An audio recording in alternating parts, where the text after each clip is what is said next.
बिस्मिल्लाहिर्रहमानिर्रहीम अस्सलामु अलैकुम खेडां दे नाल मैं मुफाज करीम। नाज़रीन, पाकिस्तान सुपर लीग सीजन 11 ਦਾ रंगारंग मेला जारी है। कल इस्लामाबाद यूनाइटेड ने कराची किंग्स ਨੂੰ 8 विकटां तो आउट क्लास करता। कराची किंग्स ने पहला बैटिंग करदे होए 150 रन बनाए ने। असीं साद बेग की गल करिए सिर्फ 6 रन बनाकर आउट हुए ने। फिर जेसन रॉय बड़े ज़बरदस्त बैटर हैं, थानू पता है कल इन्होंने डेब्यू किया कराची किंग्स की तरफों। टैक्नीकली सॉलिड बैटर ने 39 रन उन्होंने बनाए। फिर साउथ अफ्रीका के one of my favourite batter Reeza Hendricks वो 51 रन से नॉट आउट रहे हैं। अच्छे बैटर ने लेकिन हुण वो इंटेंट नज़र नहीं आई, यानी स्लो स्ट्राइक रेट ना उन्होंने खेड़ा है। फिर आजम खान की गल करिए, लगता है अपनी फिटनेस से वो आप दुश्मन ने। सिर्फ 34 रन बनाकर आउट हुए हैं, वो भी 29 गेंदा होते थे। स्कोर भी कोई ज़्यादा नहीं सीगा, असीं ए कहिए कि फाइटिंग टोटल सीगा, असी नहीं कह सकते। बहरहाल इस्लामाबाद यूनाइटेड ने बड़ा कंफर्टेबली स्कोर में चेस किया। डेवॉन कॉनवे जी न्यूजीलैंड के बड़े ज़बरदस्त बैटर ने 53 रन की नाकाबिले शिकस्त इनिंग्स खेडी। फिर समीर मिनहास हर मैच में यह बंदा परफॉर्म करता पाया, बड़ा इंप्रैस किया है। इन्होंने कल 58 रन बनाए ने अपनी टीम को फतह दिलाई है। साढ़े नाल मियाँ असगर सलीमी साहब मौजूद ने। मियाँ साहब वध जी आए। टॉपिक से बहुत ज़्यादा ने, लेकिन सब तो पहले असीं कल मैच बारे गल करते हैं। कराची किंग्स को हो ही गया अपना स्टेडियम है, नैशनल स्टेडियम कराची, फिर भी घबराए नज़र आए हैं। डेविड वार्नर भी नहीं खेडते पे, रीजन भी समझ नहीं आ रही कि क्यों नहीं खेडते पे। सबनों पता है ऑस्ट्रेलिया तो ऐसे लिए आए थे कि अपनी टीम को बैक कर सकन। फिर मोइन अली की कैप्टनसी में भी बड़े फ्लॉस नज़र आए हैं।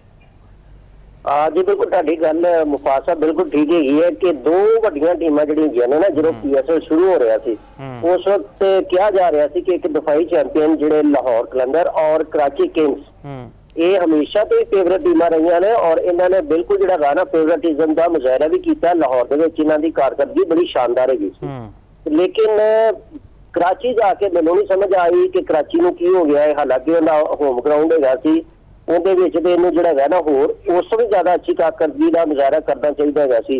लाहौर तो चलो मान लिया कि चलो हो सकता है कि लाहौर जिहड़ा है ना कराची जाके खेल लिया, लेकिन कराची नूं कराची दे विच खेलण दे विच की मसला हैगा। सब तो वड्डी जिहड़ी मुफाज साहब जिहड़ी चीज समझ आती है ना, उन्हां दे कप्तान डेविड वार्नर हैगे ने। उन्होंने जो अपना अपना वतन गए ने, ऑस्ट्रेलिया गए ने, उत्थे उन्होंने खिलाफ जो मुकदमा बनया है और लाजमी गल है कि मुकदमा एक ऐसा है कि जिंदी वजह नाल उन्होंने मुराल काफी डाउन हो गया। बल्कि ना सिर्फ उन्होंने मुराल डाउन होया, लेकिन जी टीम जी ना टीम के खिलाड़ियों का भी मुराल थले डिग पिया है। तो उसके बाद मोइन अली हालांकि बड़े अच्छे जबरदस्त जोड़े गए ना अपना प्लेयर है ने, उन्होंने संभाल लेना चाहिए, लेकिन जिस तरीके डेविड वार्नर ने जोड़ा ना टीम को संभालिया सी, मोइन अली उस तरह की कप्तानी नहीं कर सके। हाली तक कराची किंग्स का जो मुराल जो गाना बिल्कुल डिगा पिया है और वो शिकस्तां तो शिकस्तां ही हो रही ने। सब तो वड्डी जिहड़ी गल है ना कि जो कराची किंग्स का एक बहुत बड़ा खासा रहा है कि जो बैटर है ना, जो लोड़ होंगी है चौके भी मारते हैं, छक्के भी मारते हैं और तेज तरीन जो रन बनाने की सलाहियत भी रखते हैं। वो इन्हों की जी ना चीज ये रुक गई है। कल भी तुम देखोगे कि कल भी जो है ना ज्यादा स्कोर नहीं कर सके। तुहानू पता है कि कल भी ज्यादा स्कोर नहीं होया, क्योंकि मिडल ऑर्डर के विच जाके जो बैट्समैन ने वो जो चौकियां छक्कियां की बरसात नहीं कर सके, जिनकी वजह से लो स्कोरिंग मैच रहा है। और तुहानू ये पता है कि फिर इस्लामाबाद यूनाइटेड है, जिस इस्लामाबाद यूनाइटेड का जो सब तो बड़ा हीरो है ना, मैं समझना बल्कि इस्लामाबाद यूनाइटेड का नहीं, पाकिस्तान सुपर लीग का और पाकिस्तानी क्रिकेट का जो है ना कमिंग स्टार जो है वो समीर मिनहास है। वो तो भाजी फड़िया ही नहीं जा रहा है, ठीक है, हर मैच के परफॉर्म करता है। मैं हमेशा कहना नवा कि जो अच्छा प्लेयर होंगे है वो सिर्फ एक या दो मैचों के अच्छी कारकरदगी करके बैठ नहीं जाता है, बल्कि उनकी कोशिश होती है कि हर मैच अगर एक मैच के 50 किया तो अगले मैच 70 किया जाए, उस अगले मैच 90 किया जाए। समीर मिनहास बिल्कुल इस तरह जो गाना मुसलसल अच्छी कारकरदगी दिखाई जा रहा है। और कल भी तुहानू पता है कि उन्होंने डेवॉन कॉनवे के नाल मिलकर जो है ना सिर्फ बहुत अच्छी पार्टनरशिप की, बल्कि दोनों ने मिलकर 50 भी बनाई। और कल भी टीम का जो सब तो ज्यादा स्कोर है समीर मिनहास है। तो मैं समझना कि पाकिस्तान का जो ना एक स्टार प्लेयर है। और स्टार प्लेयर ने तो इन्होंने वाले साहब जो मैं इंटरव्यू किया उन्होंने कहा जी कि मैं समीर को सख्ती नाल किया कि अपना फोकस तो अजे डोमैसटिक में रखना है, उन्हें परफॉर्म करके फिर तुम नैशनल प्लेइंग 11 में आना है। तो कल इस चीज़ को जो है ना अगे बताया। सलमान अली आगा ने बड़ी ज़बरदस्त गल की है तो हैरान कौन भी सी। उन्होंने कहा जी कि हर खिलाड़ी को पहले अपनी परफॉर्मेंस डोमैसटिक में बेहतर बनानी पवेगी, ਫਿਰ ਜਾ ਕੇ ਇੰਟਰਨੈਸ਼ਨਲ ਕ੍ਰਿਕਟ ਵਿੱਚ ਆਉਣਾ ਚਾਹੀਦਾ, ਕਿਉਂਕਿ ਉੱਥੇ ਇੱਕ ਅਲੱਗ ਪ੍ਰੈਸ਼ਰ ਹੁੰਦਾ ਹੈ। ਤੇ ਸਲਮਾਨ ਅਲੀ ਆਗਾ ਕੋਲ ਇਹ ਸਵਾਲ ਵੀ ਕੀਤਾ ਗਿਆ ਕਿ ਅੱਗੇ 2027 ਦਾ ODI ਵਰਲਡ ਕੱਪ ਹੈ ਤੇ T20 ਪਰਫਾਰਮੈਂਸ ਤੁਹਾਡੀ ਕੋਈ ਚੰਗੀ ਨਹੀਂ, ਅਸੀਂ ਏਸ਼ੀਆ ਕੱਪ ਦੀ ਗੱਲ ਕਰੀ ਜਾਂ ਫਿਰ T20 ਵਰਲਡ ਕੱਪ ਵਿੱਚ ਕੱਲ ਵੀ ਉਹ 4 ਰਨ ਬਣਾ ਕੇ ਆਊਟ ਹੋਏ ਨੇ, ਤੇ ਤੁਹਾਡਾ ਅੱਗੇ ਕੀ ਫੈਸਲਾ ਹੋਏਗਾ? ਉਹਨਾਂ ਨੇ ਕਿਹਾ ਜੀ ਜੇ ਮੈਨੂੰ ਛੱਡਣੀ ਪਈ T20 ਦੀ ਕੈਪਟਨਸੀ ਤੇ ਮੈਂ ਇਹਦੇ ਉੱਤੇ ਗੌਰ ਵੀ ਕਰਾਂਗਾ, ਲੇਕਿਨ ਮੇਰਾ ਅਸਲ ਜਿਹੜਾ ਹਦਫ ਹੈ ਉਹ ODI ਵਰਲਡ ਕੱਪ ਹੈ। ਤੇ ਬੜੀ ਅਹਿਮ ਸਟੇਟਮੈਂਟ ਹੈ, ਤੇ ਕਿਵੇਂ ਵੇਖਦੇ ਹੋ ਮੀਆਂ ਸਾਹਿਬ ਇਸ ਸਟੇਟਮੈਂਟ ਨੂੰ? सर गुफार साहब अगर देखा जाए ना, सुभान अली आगा एक बड़ा समझदार पढ़िया लिखा जरा है ना प्लेयर है, पाकिस्तान टीम की क्यादत भी कर रहा है। और अगर इन्हों की कप्तानी के पाकिस्तानी टीम ने बहुत अच्छी परफॉर्मेंस नहीं दी, माड़ी भी नहीं दी, सही बैलेंस के जरा गए ना। और इन्हों की जी गए ना कप्तान बनाने की सब तो वड्डी वजह यही हैगी सी कि ये जड़े गए ना कायदा ना खिलाइता भी रखते हैं, प्लेयरों नाल लैके चलते हैं, गुफ्तगू करने भी जोड़े गए ना उनके भी आरफन मौला है ने। और इसलिए जो chairman Pakistan cricket board, Pakistan cricket board का थिंक टैंक और जो सिलेक्शन कमेटी है सुभान अली आगा इन्हों बहुत ज्यादा पसंद भी करती है और इन्हों की हर राय का एहतराम भी करती है। और बिल्कुल जी उन्होंने स्टेटमेंट दी है सुभान अली आगा ने, वाकई ये दिल में लगती है कि हमेशा पता की होंगे साडे जो प्लेयर होंगे ने ना 1 2 3 4 5 मैचों के थोड़ी जी परफॉर्मेंस देते हैं तो फिर कल ही का शिकार हो जाते हैं, फिर उन्होंने कोशिश होंगी कि तत्ता खा लिया जाए। ये समझ गए ना कि फौरी तौर पर टीम के पा लिया जाए, नहीं इस तरीके नहीं होंगे। ये यार क्लब लैवल की टीम नहीं हैगी, ना ही कोई डिस्ट्रिक्ट लैवल की टीम है, ना कोई जोन लैवल की टीम है, पाकिस्तान की टीम हैगी। और उनके ਜਿਹੜੇ ਤੁਸੀਂ ਪਾਕਿस्तान एक प्लेयर ਨੂੰ ग्रीन कैप दे रहे जे ना, यानी कि पाकिस्तान की नुमाइंदगी करने वास्ते प्लेयर तैयार हो गया। हमेशा ਜਿਹੜਾ है ना कोई भी प्लेयर है ਉਹਨੂੰ ਅੱਗ ਦੀ ਜਿਹੜੀ ਹੈਗੀ ਨਾ ਭੱਟੀ ਉਹਦੇ ਵਿੱਚ ਬਿਲਕੁਲ ਜਿਹੜਾ ਗਾਣਾ ਇੱਕ ਸੁੱਟ ਦੇਣਾ ਚਾਹੀਦਾ, ਉਹਦੇ ਵਿੱਚ ਜਿਹੜਾ ਗਾਣਾ ਸਹੀ ਤਰ੍ਹਾਂ ਜਦੋਂ ਪੱਕ ਜਾਵੇ ਨਾ, ਸਹੀ ਤਰ੍ਹਾਂ ਜਦੋਂ ਪੱਕ ਜਾਏ ਉਹਦੇ ਬਾਅਦ ਟੀਮ ਦੇ ਵਿੱਚ ਲਿਆਉਣਾ ਚਾਹੀਦਾ। ਤੇ ਸੁਲਮਾਨ ਅਲੀ ਆਗਾ ਨੇ ਬਿਲਕੁਲ ਠੀਕ ਕਿਹਾ ਹੈਗਾ। ਔਰ ਅਗਰ ਇਹ ਸੋਚ ਰਹੇ ਹੈਗੇ ਨੇ ਕਿ ਮੈਂ ਜਿਹੜਾ ਗਾਣਾ T20 ਟੀਮ ਦੀ ਕਪਤਾਨੀ ਵੀ ਕਰ ਸਕਦਾ ਵਾ, ਇੰਟਰਨੈਸ਼ਨਲ ਜਿਹੜੀ T20 ਕ੍ਰਿਕਟ ਹੈਗੀ ਉਹਨੂੰ ਖੈਰਬਾਦ ਵੀ ਕਹਿ ਸਕਦਾ ਹੈਗਾ ਵਾ, ਇਹ ਸੁਲਮਾਨ ਅਲੀ ਆਗਾ ਦਾ ਜਿਹੜਾ ਬਿਆਨ ਹੈ, ਸਟੇਟਮੈਂਟ ਹੈ ਔਰ ਜਿਹੜੀ ਸੋਚ ਹੈਗੀ ਹੈ ਇਹ ਬਾਬਰ ਆਜ਼ਮ ਵਾਸਤੇ ਵੀ ਇੱਕ ਸਬਕ ਹੈਗਾ। ਤੁਸੀਂ ਦੇਖੋ ਨਾ ਸੁਲਮਾਨ ਅਲੀ ਆਗਾ ਕਪਤਾਨੀ ਛੱਡਣ ਵਾਸਤੇ ਤਿਆਰ ਹੈਗੇ ਨੇ, ਲੇਕਿਨ ਬਾਬਰ ਆਜ਼ਮ ਹਾਲੇ ਤੱਕ T20 ਛੱਡਣ ਵਾਸਤੇ ਤਿਆਰ ਨਹੀਂ। ਬਾਬਰ ਆਜ਼ਮ ਤੋਂ ਗੱਲ ਯਾਦ ਆਈ ਹੈ ਜਦੋਂ ਦੀ ਸਟੇਟਮੈਂਟ ਦਿੱਤੀ ਹੈ, ਜਿਹੜੇ ਉਹਨਾਂ ਦੇ ਫੈਨਸ ਨੇ ਬਾਬਰ ਆਜ਼ਮ ਉਹਨਾਂ ਨੇ ਸੋਸ਼ਲ ਮੀਡੀਆ ਉੱਤੇ ਤੂਫਾਨ ਖੜਾ ਕਰਤਾ ਕਿ ਜੀ ਬਾਬਰ ਨੂੰ ਦੁਬਾਰਾ ਕੈਪਟਨ ਬਣਾਓ। ਅਸੀਂ 2022 ਤੋਂ ਬਾਅਦ ਵੇਖਿਆ 2 ਵਾਰੀ ਬਾਬਰ ਨੂੰ ਕੈਪਟਨਸੀ ਦਿੱਤੀ ਗਈ ਹੈ, ਲੇਕਿਨ ਉਹ ਨਾਕਾਮ ਰਹੇ ਨੇ। ਫਿਰ ਬੈਟਿੰਗ ਵਿੱਚ ਤਵੱਜੋ ਉਹਨਾਂ ਦੀ ਹਟ ਗਈ। ਹੁਣ ਚਲੋ ਮਾੜਾ ਮੋਟਾ ਉਹਨਾਂ ਦਾ ਬੱਲਾ ਚੱਲਦਾ ਪਿਆ, ਅੱਛੀ ਗੱਲ, ਅਸੀਂ ਆਪ ਚਾਹੁੰਦੇ ਉਹਨਾਂ ਦਾ ਬੈਟ ਚੱਲੇ, ਲੇਕਿਨ ਜੇ ਸਲਮਾਨ ਅਲੀ ਆਗਾ ਕੈਪਟਨਸੀ ਨਹੀਂ ਵੀ ਕਰਨਗੇ ਫਿਰ ਤੁਹਾਡੇ ਕੋਲ ਆਪਸ਼ਨ ਕੀ ਨੇ? ਸ਼ਾਦਾਬ ਖਾਨ ਤੇ ਮੈਨੂੰ ਸਮਝ ਨਹੀਂ ਲੱਗਦੀ ਕੀ ਸੋਚ ਕੇ ਉਹਨਾਂ ਨੂੰ ਬਣਾਉਣਗੇ। ਫਿਰ ਸ਼ਾਹੀਨ ਸ਼ਾਹ ਅਫਰੀਦੀ ਉੱਤੇ ਗੱਲ ਆ ਸਕਦੀ ਹੈ ਕਿਉਂਕਿ ODI ਦੀ ਵੀ ਕੈਪਟਨਸੀ ਕਰਦੇ ਪਏ ਨੇ ਤੇ T20 ਵਿੱਚ ਉਹ ਆਪਣੇ ਲਾਹੌਰ ਕਲੰਦਰਸ ਨੂੰ 2 ਵਾਰੀ ਟਰਾਫੀ ਵੀ ਜਿਤਾ ਚੁੱਕੇ ਨੇ। अच्छा ਹੁਣ ਮੈਂ ਤੁਹਾਨੂੰ ਇੱਕ ਚੀਜ਼ ਦੱਸ ਦਿਆਂ, ਅਗਰ ਸੁਲਮਾਨ ਅਲੀ ਆਗਾ ਛੱਡ ਦਿੰਦੇ ਹੈਗੇ ਨੇ ਫਿਰ ਮੇਰੀ ਜ਼ਾਤੀ ਰਾਏ ਦੇ ਵਿੱਚ ਸ਼ਾਦਾਬ ਖਾਨ ਜਿਹੜਾ ਹੈਗਾ ਨਾ, ਸ਼ਾਦਾਬ ਖਾਨ ਫੇਵਰਟ ਹੈਗਾ ਕਿਉਂਕਿ ਸ਼ਾਹੀਨ ਅਫਰੀਦੀ ਦੀ ਵਾਂਡੇ ਕਪਤਾਨੀ ਦਾ ਵੀ ਹੁਣ ਬਹੁਤ ਜ਼ਿਆਦਾ ਕੁਐਸਚਨ ਮਾਰ ਕੇ ਗਏ ਨੇ, ਸਵਾਲਾਤ ਉੱਠ ਰਹੇ ਨੇ। ਸ਼ਾਦਾਬ ਖਾਨ ਜਿਹੜਾ ਹੈਗਾ ਨਾ, ਤੁਹਾਨੂੰ ਪਤਾ ਹੈ ਕਿ ਜਦੋਂ 2020 ਵਰਲਡ ਕੱਪ ਜਿਹੜਾ ਸ੍ਰੀਲੰਕਾ ਦੇ ਵਿੱਚ ਇੰਡੀਆ 'ਚ ਹੋਇਆ ਸੀ ਉਹਦੇ ਵਿੱਚ ਵੀ ਸ਼ਾਦਾਬ ਖਾਨ ਹਾਲਾਂਕਿ ਇੰਜਰੀ ਦਾ ਸ਼ਿਕਾਰ ਹੈਗੇ ਸੀ, ਲੇਕਿਨ ਉਹਨਾਂ ਨੂੰ ਫੌਰੀ ਤੌਰ ਤੇ ਟੀਮ ਦੇ ਵਿੱਚ ਬਤੌਰ ਕਪਤਾਨ ਲਿਆਉਣ ਜਾਣ ਦੀ ਗੱਲਬਾਤ ਕੀਤੀ ਜਾ ਰਹੀ ਹੈਗੀ ਸੀ, ਨਹੀਂ ਆਏ। ਲੇਕਿਨ ਜਿਹੜਾ ਹੈਗਾ ਨਾ ਹੁਣ ਤੁਸੀਂ ਦੇਖਿਆ ਕਿ PSL ਦੇ ਵਿੱਚ ਇਹ ਜਿਹੜਾ ਮੁੰਡਾ ਹੈਗਾ ਇਹ ਨਾਲ ਆਲਰਾਊਂਡਰ ਪਰਫਾਰਮੈਂਸ ਦੇ ਰਿਹਾ। ਕੱਲ ਦਾ ਮੈਚ ਵੀ ਦੇਖ ਲਓ, ਸਕੋਰ ਵੀ ਕੀਤੇ ਨੇ ਔਰ ਵਿਕਟਾਂ ਵੀ ਲਈਆਂ ਗਈਆਂ ਨੇ। ਔਰ ਮੁਸਲਸਲ ਜਿਹੜਾ ਹੈਗਾ ਨਾ, जैसे मैं ਜਿਹੜਾ ਹੈਗਾ ਨਾ बेसिकली क्योंकि पाकिस्तान टीम के कप्तान की गल हो रही है, अगर सुलमान अली आगा नहीं या बाबर आजम नहीं हैगा तो मेरा ख्याल है कि शाहीन अफरीदी के बहुत ज्यादा होर बहुत ज्यादा क्वेश्चन मार के गए ने। तो मेरा ख्याल है कि अगर शादाब खान को अगर बना भी दिता जाए ना तो मेरा ख्याल है कि बेस्ट ऑप्शन हो सकती है, क्योंकि शादाब खान के एक क्वालिटी हैगी है कि पूरे मैच के दौरान फाइट करता है और उसके बाद जो ना दूसरे खिलाड़ियों भी नाल कोआर्डीनेशन पूरी टीम नाल लैके चलता है और जी टीम मीटिंग हैगी उहदे भी खिलाड़ियों की खामियां की निशानदेही करता है और उसके बाद जो ना ਜਿਹੜੇ ਕਿਸੇ खिलाड़ी के मसले मसाइल होंगे ने उन्होंने दसदा है कि भाई इस तरीके नाल करना है और जो मुंडे जो अच्छी परफॉर्मेंस देंगे ने उन्होंने की जी ना हौसला अफजाई भी की जाती है। तो मैं समझना कि एक अच्छे कप्तान की यह ही सब तो बड़ी कामयाबी होंगी है, चाहे शादाब खान हो या कोई होर हो, होंगी है कि तमाम प्लेयर्स नूं नाल लैके चलता है। अगर एक खिलाड़ी जिन्ना मुराल डिग्गा पिया है उहदे मुराल नूं अप करता है, ना कि उनकी मजीद तनकीद करके उनकी कारकर्दगी और उनका जो हौसला थले देख दिंदा है, नहीं। इसलिए जो है ना और बाबर आजम ने जितों तक तुसीं थोड़ा जिक्र किया, नहीं मेरा नहीं ख्याल कि बाबर आजम नूं दोबारा मौका दिता जाना चाहिए है। हर बंदे का एक दौर होंदा है, ਠੀਕ ਹੈ, ਹਰ ਬੰਦੇ ਦਾ ਇੱਕ ਅਰੂਜ ਹੁੰਦਾ ਤੇ ਮੇਰਾ ਖਿਆਲ ਹੈ ਕਿ ਬਾਬਰ ਆਜ਼ਮ ਜਿਹੜਾ ਹੈਗਾ ਨਾ ਉਹ ਅਰੂਜ ਦਾ ਜ਼ਮਾਨਾ ਦੇਖ ਚੁੱਕਿਆ ਹੈਗਾ। ਹੁਣ ਸਮਝੋ ਕਿ ਆਹਿਸਤਾ ਬਾਬਰ ਆਜ਼ਮ ਨੇ ਉੱਤੇ ਜਾਣ ਦੀ ਬਜਾਏ ਥੱਲੇ ਡਿੱਗਣਾ ਹੈਗਾ। ਮਤਲਬ ਹੁਣ ਉਹਨਾਂ ਦਾ ਰੋਜ਼ ਨਹੀਂ, ਸਰਵਾਈਵਲ ਦੀ ਜੰਗ ਹੈ। ਤੁਸੀਂ ਬੜੀ ਜ਼ਬਰਦਸਤ ਗੱਲ ਕੀਤੀ ਤੇ ਮੀਆਂ ਸਾਹਿਬ ਕੱਲ ਥੋੜਾ ਜਿਹਾ ਹੈਦਰਾਬਾਦ ਦੀ ਗੱਲ ਕਰਦੇ ਹਾਂ। ਮੁਸਲਸਲ ਤੀਸਰੀ ਫਤਿਹ ਹੈ ਤੇ ਪਿੰਡੀਜ਼ ਦਾ ਬੜਾ ਸਮਝ ਤੋਂ ਬਾਹਰ ਉਹਨਾਂ ਨੂੰ ਕੀ ਹੋ ਗਿਆ। ਰਿਜ਼ਵਾਨ ਵੀ ਬਿਲਕੁਲ ਆਫ ਕਲਰ ਨਜ਼ਰ ਆ ਰਹੇ ਨੇ, ਆਮਰ ਕੋਲੋਂ ਬੋਲਿੰਗ ਹੋ ਰਹੀ ਹੈ ਤੇ ਇਹ ਟੀਮ ਤੁਸੀਂ ਆਪ ਕਿਹਾ ਸੀ ਕਿ 250 ਕਰੋੜ ਤੋਂ ਜ਼ਿਆਦਾ ਦੀ ਰਕਮ ਸੀਗੀ, ਫਿਰ ਉਸ ਤਰ੍ਹਾਂ ਪਰਫਾਰਮ ਨਹੀਂ ਕਰ ਪਾਏ। ਸੋਸ਼ਲ ਮੀਡੀਆ ਉੱਤੇ ਜ਼ਿਆਦਾ ਰੁਝਾਨ ਨਜ਼ਰ ਆਇਆ ਤੇ ਰਿਜ਼ਵਾਨ ਬਾਰੇ ਤਾਂ ਹੁਣ ਇਹ ਗੱਲਾਂ ਸ਼ੁਰੂ ਹੋ ਗਈਆਂ ਨੇ ਕਿ ਹੁਣ ਐਜ਼ ਏ ਕੈਪਟਨ ਕੀ ਐਜ਼ ਏ ਪਲੇਅਰ ਵੀ ਮੁਸ਼ਕਿਲ ਹੋ ਜਾਏਗਾ ਅਗਲੇ 12ਵੇਂ ਸੀਜ਼ਨ ਵਿੱਚ। ਮੁਫਾਸ ਸਾਹਿਬ, ਮੈਂ ਤੁਹਾਨੂੰ ਇੱਕ ਚੀਜ਼ ਦੱਸਾਂ ਕਿ ਇਸ ਸੀਜ਼ਨ ਦੇ ਵਿੱਚ ਤੁਹਾਨੂੰ ਪਤਾ 3 ਨਵੀਆਂ ਟੀਮਾਂ ਆਈਆਂ ਸੀ, ਮੁਲਤਾਨ ਸੀ, ਪਿੰਡੀ ਸੀ ਔਰ ਆਪਣਾ ਹੈਦਰਾਬਾਦ ਹੈਗੀ ਸੀ, ਠੀਕ ਹੈ ਨਾ। ਤੇ 2 ਟੀਮਾਂ ਨੇ ਤੇ ਆਪਣੇ ਮਾਲਕਾਨ ਜਿਹੜੇ ਗਏ ਨੇ ਉਹਨਾਂ ਦੇ ਪੈਸੇ ਪੂਰੇ ਕਰ ਦਿੱਤੇ ਗਏ ਨੇ। ਮੁਲਤਾਨ ਸੁਲਤਾਨ ਦਾ ਵਾਕਈ ਜਿਹੜਾ ਇਸ ਵਕਤ PSL ਦਾ ਸੁਲਤਾਨ ਹੈ, ਮੰਨਣਾ ਪਏਗਾ ਸਾਨੂੰ, ਜਿਸ ਤਰੀਕੇ ਨਾਲ ਉਹ ਆਪਣਾ ਰਿਦਮ ਦੇ ਨਾਲ ਔਰ ਭਰਪੂਰ ਸ਼ਾਨਦਾਰ ਤਰੀਕੇ ਨਾਲ ਜਿਹੜਾ ਹੈਗਾ ਨਾ ਆਪਣਾ ਖੇਡ ਜਾਰੀ ਰੱਖੇ ਹੋਏ ਨੇ। हैदराबाद ने ਤੁਹਾਨੂੰ ਪਤਾ ਹੈ ਮੁਸਲਸਲ ਇਹਨਾਂ ਨੂੰ ਸ਼ਿਕਸਤਾਂ ਹੋਈਆਂ ਸੀ, ਲੇਕਿਨ ਜਿਸ ਤਰੀਕੇ ਨਾਲ ਉਹ ਡੇਗ ਰਹੇ ਨੇ ਨਾ ਦੂਸਰੀ ਟੀਮਾਂ ਨੂੰ ਵੀ, ਮੇਰਾ ਖਿਆਲ ਹੈ ਕਿ ਕਮਾਲ ਖੇਡਦੇ ਪਏ ਨੇ ਔਰ ਵਾਕਈ ਜਿਹੜਾ ਹੈ ਨਾ ਆਪਣੇ ਮਾਲਕ ਦੇ ਜਿਹੜੇ ਗਏ ਨਾ ਪੈਸੇ ਪੂਰੇ ਕਰਦੇ ਪਏ ਗਏ ਨੇ।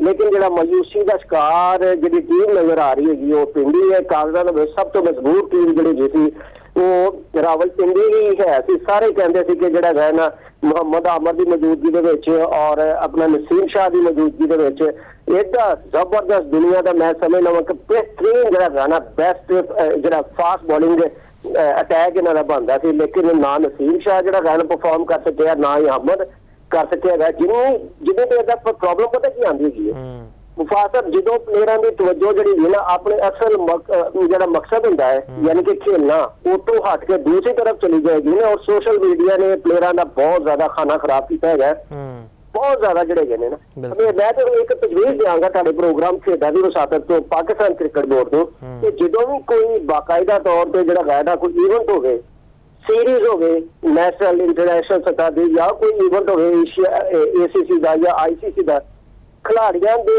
सोशल मीडिया पर बाकायदा तौर पर जड़े ना बैन ला देना चाहिए। नंबर 1 ਉਹਨਾਂ ਕੋਲ ਮੋਬਾਈਲ ਵਗੈਰਾ ਹਰ ਚੀਜ਼ ਨਹੀਂ ਲਿੱਤੇ ਜਾਣੇ ਚਾਹੀਦੇ ਨੇ ਕਿ ਨਹੀਂ ਬਈ ਹੁਣ ਤੁਸੀਂ ਜਿਹੜਾ ਹੈ ਨਾ ਸਮਝ ਲਓ ਜਦੋਂ ਇੱਕ ਪਲੇਅਰ ਜਿਹੜਾ ਹੈ ਨਾ ਪਲੇਅਰ ਜਦੋਂ ਖੇਲਣ ਜਾਂਦਾ ਹੈ ਨਾ ਮੁਲਕ ਦੇ ਵਿੱਚ ਜਾਂ ਮੁਲਕ ਤੋਂ ਬਾਹਰ ਜਾਂਦੇ ਨੇ ਉਹਨਾਂ ਦੇ ਸਮਝ ਲਓ ਕਿ ਉਹ ਸਮਝ ਲਓ ਕਿ ਜੰਗ ਕਰਨ ਜਾ ਰਹੇ ਨੇ। ਔਰ ਜੰਗ ਦੇ ਵਿੱਚ ਇਹ ਨਹੀਂ ਹੁੰਦਾ ਕਿ ਤੁਸੀਂ ਆਪਣਾ ਅਸਲਾਹਾ ਬਿਲਕੁਲ ਸਾਈਡ ਤੇ ਰੱਖ ਦਿਓ ਔਰ ਉੱਥੇ ਜਾ ਕੇ ਤੁਸੀਂ ਜਿਹੜਾ ਹੈ ਨਾ ਫਿਲਮਾਂ ਦੇਖੋ, ਡਰਾਮੇ ਦੇਖੋ ਤੇ अपना सोशल मीडिया से हो रहा है अपना रीला शीला देखो। नहीं, उस वक्त फिर जो एक फौजी होंगे है ना उनकी पूरा का पूरा फोकस जो है ना अपने टारगेट से होता है कि दुश्मन को फड़ना है, किस तरीके से फड़ना है और अपने असले हर वक्त जो है ना अपना तैयार रखता है हमेशा।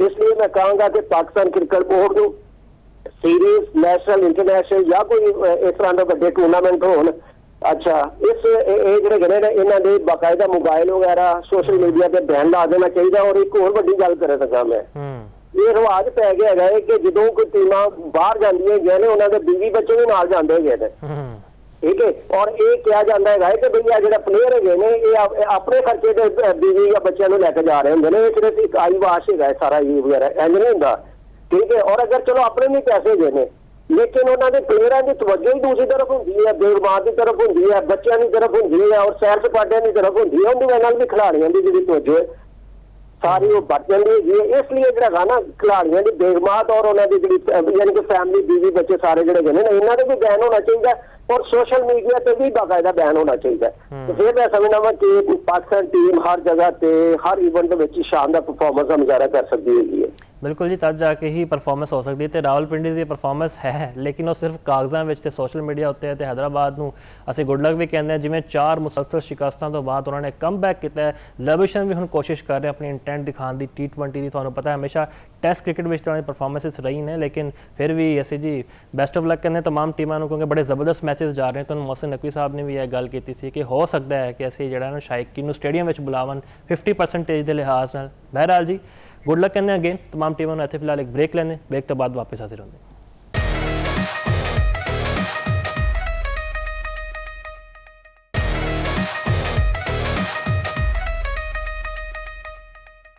ब्रेक तो बाद खुश आमदीद जी। हैदराबाद किंग्समैन ने रावलपिंडी ਨੂੰ 5 ਵਿਕਟਾਂ ਤੋਂ ਹਰਾਇਆ ਤੇ ਸਮਝ ਤੋਂ ਬਾਹਰ ਹੈ। ਇੰਨੀ ਸਟਰੋਂਗ ਟੀਮ ਹੈ ਨਾ, ਇੱਕ ਅੱਛਾ ਕੰਬੀਨੇਸ਼ਨ ਜੈਸੀ ਗੱਲ ਕਰੀਏ ਡੈਰਲ ਮਿਚਲ ਬਿਲਿੰਗਸ ਦੀ ਅਸੀਂ ਜੇ ਗੱਲ ਕਰੀਏ ਜਾਂ ਬੋਲਿੰਗ ਵਿੱਚ ਮੁਹੰਮਦ ਆਮਿਰ, ਨਸੀਮ ਸ਼ਾਹ ਪੂਰੀ ਟੀਮ ਸਾਨੂੰ ਘਬਰਾਈ ਨਜ਼ਰ ਆਈ ਹੈ। ਪਿੰਡਿਸ ਦੀ ਮਾਲਕਾਂ ਦੇ ਪੈਸੇ ਵੀ ਇੱਕ ਲਿਹਾਜ਼ ਨਾਲ ਜ਼ਾਇਆ ਕੀਤੇ ਨੇ ਤੇ ਪਿੰਡਿਸ ਦੇ ਜਿਹੜੇ ਫੈਨ ਸੀਗੇ ਉਹਨਾਂ ਦੀ ਬੜੀ ਉਮੀਦਾਂ ਵਾਬਸਤਾ ਸਨ, ਲੇਕਿਨ ਮਾਯੂਸ ਕੀਤਾ ਜੀ ਰਾਵਲਪਿੰਡੀਜ਼ ਨੇ।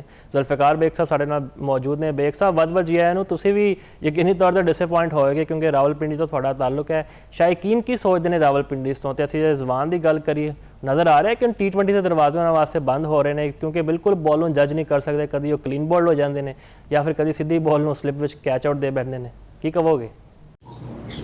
जी जी बड़ा अच्छा इनकाद होया PSL 11 ਦਾ ਔਰ ਇਸ ਦੇ ਅੰਦਰ ਟੀਮਾਂ ਭਰਪੂਰ ਤਰੀਕੇ ਨਾਲ ਤਿਆਰੀ ਕਰਕੇ ਇਹਨਾਂ ਨੇ ਸ਼ਿਰਕਤ ਕੀਤੀ ਹੈ ਔਰ ਜਿਹੜੀਆਂ ਟੀਮਾਂ ਸਨ ਉਹਨਾਂ ਦਾ ਇਹੀ ਮੇਨ ਮਕਸਦ ਹੈ ਕਿ ਆਪਣੀ ਟੀਮ ਨੇ ਜਿਹਦੇ 'ਚ ਆਪਣਾ ਕਿਰਦਾਰ ਅਦਾ ਕਰੀਏ ਔਰ ਇਸ ਹਵਾਲੇ ਨਾਲ ਜਿਹੜੀਆਂ ਪਾਕਿਸਤਾਨ ਕ੍ਰਿਕਟ ਬੋਰਡ ਦੀਆਂ ਕਾਵਿਸ਼ਾਂ ਨੂੰ ਕਾਬਲੇ ਸਤਾਇਸ਼ ਨੇ ਔਰ ਅੱਛੇ ਇੰਤਜ਼ਾਮਾਤ ਕੀਤੇ ਗਏ ਇਸ PSL ਦੇ ਅੰਦਰ ताकि ज़्यादा ਤੋਂ ज़्यादा ਇਸ ਨੂੰ ਅੱਛੇ ਤਰੀਕੇ ਨਾਲ ਆਰਗੇਨਾਈਜ਼ ਕੀਤਾ ਜਾ ਸਕੇ ਔਰ ਜਿਹੜੇ ਮੈਚਿਸ ਹੋਏ ਨੇ ਉਹ ਕਾਫੀ ਇੰਟਰਸਟਿੰਗ ਹੋਏ ਨੇ ਔਰ ਜਿਹੜੇ ਪਿੰਡੀ ਜਿਹੜੀ ਹੈ ਮਾਯੂਸ ਕਾਰਕਰਦਗੀ ਦਾ ਮੁਜ਼ਾਹਰਾ ਕੀਤਾ ਔਰ ਆਪਣੀ ਜਿੱਤ ਨਹੀਂ ਜਿਹੜੀ ਉਹ ਪਿਆਸ ਹੈ ਉਹ ਨਹੀਂ ਬੁਝਾ ਸਕੇ ਔਰ ਬੜੀ ਕੋਸ਼ਿਸ਼ ਕਰਦੇ ਰਹੇ ਲੇਕਿਨ ਉਹ हैदराबाद ਨੇ ਉਹਨਾਂ ਨੂੰ ਸ਼ਿਕਸਤ ਦੇ ਦਿੱਤੀ ਔਰ ਜਿਹੜੀ ਕਾਮਯਾਬੀ हैदराबाद ਦੀ ਉਹ ਉਹਨਾਂ ਦੀ ਪਰਫਾਰਮੈਂਸ ਦੀ ਵਜ੍ਹਾ ਨਾਲ ਹੈ ਔਰ ਜਿਹੜਾ ਪਿੰਡੀ ਦੀ ਟੀਮ ਦਾ ਤਾਲੁਕ ਹੈ ਉਹਨਾਂ ਨੇ ਬਹੁਤ ਹੀ ਮਾਯੂਸਕੁਨ ਖੇਲ ਦਾ ਮੁਜ਼ਾਹਰਾ ਕੀਤਾ ਹੈ ਔਰ ਉਹਨਾਂ ਨੂੰ ਚਾਹੀਦਾ ਸੀ ਕਿ ਉਸ ਟੀਮ ਨੇ ਵਿੱਚ ਨਾ ਸਿਰਫ ਉਹ ਜਿਹੜਾ ਜਿੱਤ 'ਚ ਆਪਣਾ ਕਿਰਦਾਰ ਅਦਾ ਕਰਨਾ ਲੇਕਿਨ ਬਦਕਿਸਮਤੀ ਨਾਲ ਪਿੰਡੀ ਦੀ ਟੀਮ ਤੇ ਬਿਲਕੁਲ ਹੀ ਮਾਯੂਸ ਰਹੀ ਲੇਕਿਨ ਮੁਸਤਕਬਲ 'ਚ ਦੇਖਿਆ ਜਾ ਰਿਹਾ ਕਿ ਜਿਹੜੀ PSL ਬਾਹਰ ਹੋਏਗੀ ਉਸਨੇ ਵੀ ਜਿਹੜੇ ਖਿਲਾੜੀ ਹੋਣਗੇ ਇਹ ਬਿਹਤਰ ਇੰਤਖਾਬ ਵੀ ਕਰਨਗੇ ਔਰ ਉਮੀਦ ਕੀਤੀ ਜਾਣੀ ਹੈ ਕਿ ਉਹ ਅੱਛਾ ਖੇਡ ਕੇ ਆਪਣੇ ਸ਼ਹਿਰ ਦੀ ਟੀਮ ਨੂੰ ਜਿਤਾਉਣਗੇ ਵੀ ਤੇ ਬੇਸਿਕਲੀ ਜਿਹੜੀ PSL ਹੈ ਇਹ ਇੱਕ ਵੈਂਚਰ ਹੈ ਪਾਕਿਸਤਾਨ ਦਾ ਕਿਉਂਕਿ ਪਾਕਿਸਤਾਨ ਦੀ ਮੋਸਟ ਪਪੂਲਰ ਜਿਹੜੀ ਗੇਮ ਹੈ ਉਹ ਕ੍ਰਿਕਟ ਹੀ ਹੈ ਔਰ ਇਸੀ ਬੁਨਿਆਦ 'ਤੇ ਹੀ ਜਿਹੜੀ ਇਹ ਦੁਨੀਆ 'ਚ ਪਾਕਿਸਤਾਨ ਦੀ ਪਛਾਣ ਵੀ ਹੈ ਔਰ ਅੱਛੇ ਤਰੀਕੇ ਨਾਲ ਆਰਗੇਨਾਈਜ਼ ਕੀਤਾ ਹੈ ਔਰ ਇਹ ਮੈਚਸ ਜਿਤਨੇ ਵੀ ਸਨ ਗੋ ਕੇ ਸਪੈਕਟੇਟਰ ਨਹੀਂ ਆ ਸਕੇ ਲੇਕਿਨ TV 'ਤੇ ਲੋਕਾਂ ਨੇ ਖੂਬ ਇੰਜੋਏ ਕੀਤਾ ਹੈ ਔਰ ਜਿਹੜੇ ਨਵੇਂ ਖਿਲਾੜੀ ਇਸੇ ਤੁਹਾਨੂੰ ਮਿਲਣਗੇ ਮੁਸਤਕਬਲ ਵਿੱਚ ਉਹ ਪਾਕਿਸਤਾਨ ਸਕੁਆਡ ਦਾ ਹਿੱਸਾ ਬਣਨਗੇ ਔਰ ਇਹ ਟੈਲੈਂਟ ਹੰਟ ਵੀ ਹੈ ਇੱਕ ਕਿਸਮ ਦਾ PSL ਨੇ ਇਨਕਾਦ ਔਰ ਇਹ ਬਹੁਤ ਖੁਸ਼ਾਇਨ ਗੱਲ ਹੈ ਔਰ ਕ੍ਰਿਕਟ ਬੋਰਡ ਦੀ ਜਿਹੜੀ ਮੈਨੇਜਮੈਂਟ ਹੈ ਉਹ ਇਸ ਨੂੰ ਮਾਈਨਿਊਟਲੀ ਵਾਚ ਕਰ ਰਹੀ ਹੈ ਔਰ ਸਿਲੈਕਟਰਸ ਨੂੰ ਵੀ ਵੀਡੀਓਜ਼ ਦਿਖਾਈਆਂ ਜਾਂਦੀਆਂ ਨੇ ਖੁਦ ਹੀ ਉਹ ਮੈਚਸ ਦੇਖਣ ਵਾਸਤੇ ਆ ਰਹੇ ਨੇ ਤੇ ਬਹੁਤ ਅੱਛੀ ਚੀਜ਼ ਹੈ ਔਰ ਮੁਸਤਕਬਲ ਵਿੱਚ ਜੈਸਾ ਕਿ ਅਸੀਂ ਆਪਣੇ ਪ੍ਰੋਗਰਾਮ ਵਿੱਚ ਜ਼ਿਕਰ ਕਰਦੇ ਰਹਿੰਦੇ ਹਾਂ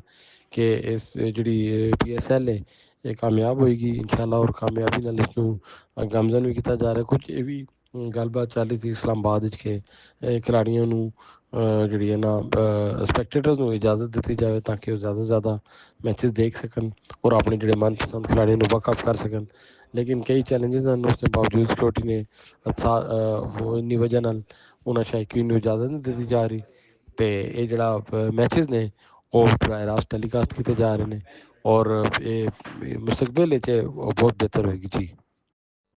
ਅੱਛਾ ਬੇਗ ਸਾਹਿਬ, ਇਹ ਵੀ ਕਿਹਾ ਜਾ ਰਿਹਾ ਕਿ ਚੇਅਰਮੈਨ PCB ਸਾਹਿਬ ਹੁਣ ਕੋਸ਼ਿਸ਼ ਕਰ ਰਹੇ ਨੇ ਕਿਸੇ ਤਰ੍ਹਾਂ ਸ਼ਾਇਕੀਨ ਨੂੰ ਬੁਲਾਇਆ ਜਾਏ 50% ਜਿਵੇਂ ਮੈਂ ਗੱਲ ਕੀਤੀ ਹੈ ਕਿਉਂਕਿ ਜਿਹੜੇ ਕ੍ਰਿਕਟਰਸ ਨੇ ਉਹ ਵੀ ਕਹਿੰਦੇ ਨੇ ਕਿ ਜੀ ਕਰਾਊਡ ਹੋਏ ਸਾਡੇ ਵਾਸਤੇ ਚੀਅਰ ਅਪ ਕਰਨ ਨਾਰੇ ਲੱਗਣ ਫਿਰ ਤੁਹਾਨੂੰ ਪਤਾ ਹੈ ਬੂਸਟ ਆਉਂਦਾ ਪਲੇਅਰ ਵਿੱਚ ਉਹਦੀ ਪਰਫਾਰਮੈਂਸ ਵਿੱਚ ਵੀ ਬਿਹਤਰੀ ਆਉਂਦੀ ਹੈ ਲੇਕਿਨ ਹਜੇ ਬਿਲਕੁਲ ਇੰਝ ਲੱਗਦਾ ਪਿਆ ਜਿਵੇਂ ਬਿਲਕੁਲ ਸੁਨਸਾਨ ਜਿਹਾ ਹੁੰਦਾ। ਅਸੀਂ ਵੀ ਚਾਹੁੰਦੇ ਹਾਂ ਕਿ ਕੋਈ ਵੇਖੇ ਆ ਕੇ ਅਸੀਂ ਸਟੀਵ ਸਮਿਥ ਨੂੰ ਵੇਖਣਾ ਚਾਹੁੰਦੇ ਹਾਂ, ਆਸ਼ਟਨ ਟਰਨਰ ਦੀ ਗੱਲ ਕੀਤੀ, ਕੋਈ ਫਿਰ ਮੁਹੰਮਦ ਆਮਿਰ ਦਾ ਫੈਨ ਹੈ ਤੇ ਖਾਸ ਤੌਰ 'ਤੇ ਤੁਹਾਨੂੰ ਪਤਾ ਸਟਾਰ ਕ੍ਰਿਕਟਰ ਬਾਬਰ ਆਜ਼ਮ ਦਾ ਹਰ ਕੋਈ ਫੈਨ ਹੈ, ਹਰ ਕੋਈ ਉਹਨਾਂ ਨੂੰ ਵੇਖਣਾ ਚਾਹੁੰਦਾ ਜਿੱਦਾਂ ਉਹ ਸ਼ਾਟਸ ਖੇਲਦੇ ਨੇ ਆਪਣੀ ਪਿਆਰੀਆਂ ਪਿਆਰੀਆਂ। ਤੇ ਐਵੇਂ ਦੀ ਕੋਈ ਖਬਰ ਆ ਰਹੀ ਤੁਹਾਡਾ ਸੋਰਸ ਕੀ ਕਹਿੰਦਾ ਹੈ ਕੋਈ ਇਵੇਂ ਦਾ ਫੈਸਲਾ ਹੋਣ ਜਾ ਰਿਹਾ ਹੈ ਅਪਕਮਿੰਗ ਡੇਜ਼ ਵਿੱਚ? ਜੀ ਇਸ ਹਵਾਲੇ ਨਾਲ ਗੱਲ ਹੋਈ ਸੀ ਉਹਨਾਂ ਨੇ ਪ੍ਰਾਈਮ ਮਿਨਿਸਟਰ ਹਾਊਸ ਵਿੱਚ ਚੇਅਰਮੈਨ PCB ਨਹੀਂ ਤੇ ਲੇਕਿਨ ਤੁਹਾਨੂੰ ਪਤਾ ਕਿ ਇੰਟਰਨੈਸ਼ਨਲੀ ਕੌਂਫਰੰਸਾਂ ਪਾਕਿਸਤਾਨ ਵਿੱਚ ਹੋ ਰਹੀਆਂ ਨੇ ਗੈਰ ਮੁਲਕੀ ਡੈਲੀਗੇਸ਼ਨ ਆ ਰਹੇ ਨੇ ਤੇ ਅਸੀਂ ਸਾਡੀ ਕਾਨੂੰਨ ਨਾਫਜ਼ ਕਰਨੇ ਵਾਲੇ ਇਦਾਰਿਆਂ ਦੀ ਇਹੀ ਖਾਹਿਸ਼ ਹੈ ਕਿ ਕੋਈ ਐਸਾ ਨਾਖੁਸ਼ਗਵਾਰ ਵਾਕਿਆ ਪਾਕਿਸਤਾਨ ਨਹੀਂ ਨਾ ਹੋਵੇ ਜਿਸ ਦੀ ਵਜ੍ਹਾ ਨਾਲ ਜਿਹੜਾ ਇਮੇਜ ਬਣਿਆ ਹੋਵੇ ਉਹ ਖਰਾਬ ਹੋਵੇ ਤੇ ਇਸ ਵਜ੍ਹਾ ਤੋਂ ਕਾਫੀ ਇਹਨਾਂ ਬਾਰੇ ਸੋਚ ਵਿਚਾਰ ਕੀਤਾ ਜਾ ਰਿਹਾ ਕਿਉਂਕਿ ਇੰਟਰਨੈਸ਼ਨਲ ਕੌਂਫਰੰਸਾਂ ਹੋ ਰਹੀਆਂ ਨੇ ਉਸ ਦੀ ਵਜ੍ਹਾ ਨਾਲ ਸਿਕਿਉਰਿਟੀ ਦੇ ਵੀ ਕਾਫੀ ਇਸ਼ੂਜ਼ ਆ ਰਹੇ ਨੇ ਤੇ 3-4 ਕਵਰ ਵਿੱਚ ਸਿਕਿਉਰਿਟੀ ਦਿੱਤੀ ਜਾ ਰਹੀ ਗੈਰ ਮੁਲਕੀ ਡੈਲੀਗੇਸ਼ਨ ਨੂੰ ਔਰ ਜਿਹੜੀ PSL ਜਿਹੜਾ ਕਰਾਚੀ 'ਚ ਹੋ ਰਹੀ ਹੈ ਜਿਹੜੀ ਲਾਹੌਰ 'ਚ ਹੋਇਆ ਉਸ ਦੌਰਾਨ ਵੀ ਕਾਫੀ ਸਿਕਿਉਰਿਟੀ ਦਿੱਤੀ ਜਾ ਰਹੀ ਸੀ ਲੇਕਿਨ ਹੁਕੂਮਤ ਤੇ ਪਾਕਿਸਤਾਨ ਨੇ ਇਹ ਖਾਹਿਸ਼ ਕਿ ਖੈਰ ਸਗਾਲੀ ਨਾਲ ਇਹ ਮੁਆਹਦੇ ਹੋ ਜਾਵਣ ਇਹ ਪੀਸ ਅਮਨ ਮੁਆਹਦੇ ਹੋ ਜਾਵਣ ਉਸ ਤੋਂ ਬਾਅਦ ਜਿਹੜਾ ਕ੍ਰਿਕਟ ਦਾ ਜਿਹੜਾ ਇਸ਼ੂ ਹੈ ਉਹ ਵੀ ਖੈਰ ਆਫੀਅਤ ਨਾਲ ਜਿਹੜੇ ਮੁਕਾਬਲੇ ਨੇ ਉਹ ਆਪਣੇ ਸ਼ੈਡਿਊਲ ਦੇ ਮੁਤਾਬਿਕ ਹੋ ਜਾਵਣ ਸ਼ਾਇਕੀਨ ਨਾਲ ਜਿਹੜਾ ਮੁਸਤਕਬਲ ਜਿਹੜਾ ਪਲਾਨ ਹੋਏਗਾ ਡੈਫੀਨੇਟਲੀ ਕ੍ਰਿਕਟ ਬੋਰਡ ਨੇ ਜ਼ੇਨ 'ਚ ਹੋਏਗੀ। ਤੇ ਤੁਸੀਂ ਇਹ ਸਾਰੇ ਸਿਨੈਰੀਓ 'ਚ ਅਗਰ ਇਹ ਚੀਜ਼ ਦੇਖੋ ਤੇ ਖੁਸ਼ਕਿਸਮਤੀ ਇਹ ਕਿ ਪੂਰੀ PSL ਪਾਕਿਸਤਾਨ 'ਚ ਹੋਈ ਹੈ। ਤੇ ਪਹਿਲੇ ਤਾਂ ਕੋਈ ਛੋਟਾ ਮੋਟਾ ਵੀ ਵਾਕਿਆ ਪਾਕਿਸਤਾਨ 'ਚ ਹੁੰਦਾ ਸੀ ਤੇ ਭਰਜਲ ਪੈ ਜਾਂਦੀ ਸੀ ਕਿ ਇਹਨੂੰ ਲੈ ਕੇ ਦੂਸਰੇ ਮੁਲਕਾਂ 'ਚ ਅਸੀਂ ਚਲੇ ਜਾਂਦੇ ਸਾਂ। ਸਾਡਾ ਵੈਂਚਰ ਹੈ, ਸਾਡੀ ਗੇਮ ਹੈ, ਸਾਡੀ ਖੇਡ ਹੈ, ਸਾਨੂੰ ਇਸਦਾ ਖਿਆਲ ਕਰਨਾ ਚਾਹੀਦਾ। ਔਰ ਜਿਸ ਅੰਦਾਜ਼ ਨਾਲ ਇਹ ਮੌਜੂਦਾ ਮੈਨੇਜਮੈਂਟ ਨੇ ਕੋਸ਼ਿਸ਼ ਕੀਤੀ ਹੈ ਕ੍ਰਿਕਟ ਨੂੰ ਪ੍ਰਮੋਟ ਕਰਨੇ ਨਹੀਂ, PSL ਨੂੰ ਆਰਗੇਨਾਈਜ਼ ਕਰਨੇ ਨਹੀਂ, ਇਹ ਇੱਕ ਰੋਸ਼ਨ ਮਿਸਾਲ ਹੈ ਔਰ ਇਹ ਹਮੇਸ਼ਾ ਕਾਇਮ ਰਹੇਗੀ। ਔਰ ਮੋਹਸਿਨ ਨਕवी ਨੇ ਜਿਹੜੇ ਕੰਮ ਨੇ ਕ੍ਰਿਕਟ ਦੇ ਹਵਾਲੇ ਨਾਲ ਕਾਫੀ ਬਿਹਤਰ ਨੇ। ਉਹ ਇਨਫਰਾਸਟਰਕਚਰ ਹੋਵੇ, ਗਰਾਊਂਡ ਦੀ ਡਿਵੈਲਪਮੈਂਟ ਹੋਵੇ, ਕੋਚਿੰਗ ਸੈਕਟਰ ਹੋਵੇ, ਤੇ ਖੇਡਣਾ ਤੇ ਮੁੰਡਿਆਂ ਨੇ ਹੋਣਾ ਹੈ, ਇਹਨਾਂ ਖਿਡਾਰੀਆਂ ਨੇ ਖੇਡਣਾ ਹੋਣਾ ਹੈ। ਇਹ ਅਗਰ ਅੱਛਾ ਪਰਫਾਰਮ ਕਰਨਗੇ ਤਾਂ ਬਿਹਤਰ ਅੰਦਾਜ਼ ਨਾਲ ਚੀਜ਼ਾਂ ਨੂੰ ਚਲਾਇਆ ਜਾ ਸਕੇਗਾ। ਸ਼ੁਕਰੀਆ। ਬਿਲਕੁਲ ਜੀ, ਸਾਡੀ ਵੀ ਇਹ ਰਿਕੁਐਸਟ ਹੈ ਚੇਅਰਮੈਨ PSB ਮੋਹਸਿਨ ਨਕवी ਸਾਹਿਬ ਕੋਲੋਂ, ਬੜੇ ਜ਼ਬਰਦਸਤ ਉਹ ਕੰਮ ਕਰਦੇ ਪਏ ਨੇ, ਲੇਕਿਨ ਉਹ ਇੱਕ ਹੋਰ ਹੈ ਕੰਮ ਕਰ ਦੇਣ ਕਿ ਤਾਂ ਕਿ ਸ਼ਾਹੀਕੀਨ ਆ ਸਕਣ ਤੇ ਆਪਣੇ ਪਸੰਦੀਦਾ ਤਰੀਨ ਜਿਹੜੇ ਖਿਲਾੜੀ ਨੇ ਉਹਨਾਂ ਨੂੰ ਵੀ ਵੇਖ ਸਕਣ। ਬੜੇ ਜ਼ਬਰਦਸਤ ਮੈਚਸ ਜਾਰੀ ਨੇ ਤੇ ਸਾਡੀ ਵੀ ਇਹ ਦੁਆ ਹੈ ਕਿ ਆਖਰੀ ਬਾਲ ਤੱਕ ਹਰ ਕੋਈ ਮੈਚ ਜਾਵੇ। ਵੈਸੇ ਤਾਂ ਅਜੇ 2-3 ਮੈਚ ਇਵੇਂ ਦੇ ਹੋਏ ਨੇ ਜਿਹਨੂੰ ਅਸੀਂ ਕਹਿੰਦੇ ਨੇਲ ਬਾਈਟਿੰਗ, ਬਾਕੀ ਮੈਚਸ ਵਨ ਸਾਈਡਡ ਰਹੇ ਨੇ। ਤੇ ਬਿਲਕੁਲ ਸਹੀ ਕਹਿੰਦੇ ਪਏ ਸਾਡੇ ਗੈਸਟ ਕਿ ਲਾਹੌਰ ਤੇ ਕਰਾਚੀ ਨੂੰ ਪਤਾ ਨਹੀਂ ਕੀ ਹੋਗਾ ਜਦੋਂ ਦੇ ਉਹ ਨੈਸ਼ਨਲ ਸਟੇਡੀਅਮ ਕਰਾਚੀ ਵਿੱਚ ਖੇਡਦੇ ਪਏ ਨੇ ਆ ਕੇ। ਚਲੋ ਕਰਾਚੀ ਦਾ ਇੱਕ ਹੋਮ ਗਰਾਊਂਡ ਹੈ, ਸਮਝ ਵੀ ਆਉਂਦੀ ਹੈ ਕਿ ਉਹਨਾਂ ਦੀ ਪਰਫਾਰਮੈਂਸ ਉੱਥੇ ਤੇ ਬਿਹਤਰੀ ਆਉਣੀ ਚਾਹੀਦੀ ਹੈ, ਲੇਕਿਨ ਬਜਾਏ ਵਧਣ ਦੇ ਉਹ ਹੋਰ ਘਟਦੇ ਪਏ ਨੇ। ਸ਼ਾਇਦ ਡੇਵਿਡ ਵਾਰਨਰ ਦੇ ਨਾ ਖੇਡਣ ਨਾਲ ਵੀ ਉਹਨਾਂ ਨੂੰ ਨੁਕਸਾਨ ਹੋ ਰਿਹਾ ਤੇ ਲਾਹੌਰ ਕਹਿੰਦੇ ਸਮਝ ਤੋਂ ਬਾਹਰ ਹੈ। ਦਿਫਾਈ ਚੈਂਪੀਅਨਸ ਹੈ, ਬਿਲਕੁਲ ਆਊਟ ਆਫ ਦਾ ਕਲਰ ਜਾ ਰਹੀ ਨਾ ਸ਼ਾਹੀਨ ਕੋਲੋਂ ਬੋਲਿੰਗ ਹੋ ਰਹੀ ਤੇ ਉੱਤੇ ਉਹਨਾਂ ਦੇ ਬੈਟਰ ਵੀ ਉਸ ਤਰ੍ਹਾਂ ਪਰਫਾਰਮ ਨਹੀਂ ਕਰ ਪਾ ਰਹੇ। ਜੈਸੀ ਗੱਲ ਕਰੀ ਇਮੋਨ ਪਰਵੇਜ਼ ਤੋਂ ਬਾਅਦ ਮੁਹੰਮਦ ਨਈਮ ਦਾ ਵੀ ਬੱਲਾ ਉਸ ਤਰ੍ਹਾਂ ਨਹੀਂ ਚੱਲਦਾ ਪਿਆ ਤੇ ਅਬਦੁੱਲਾ ਸ਼ਫੀਕ ਵੀ ਬਿਲਕੁਲ ਡਾਊਨ ਨੇ।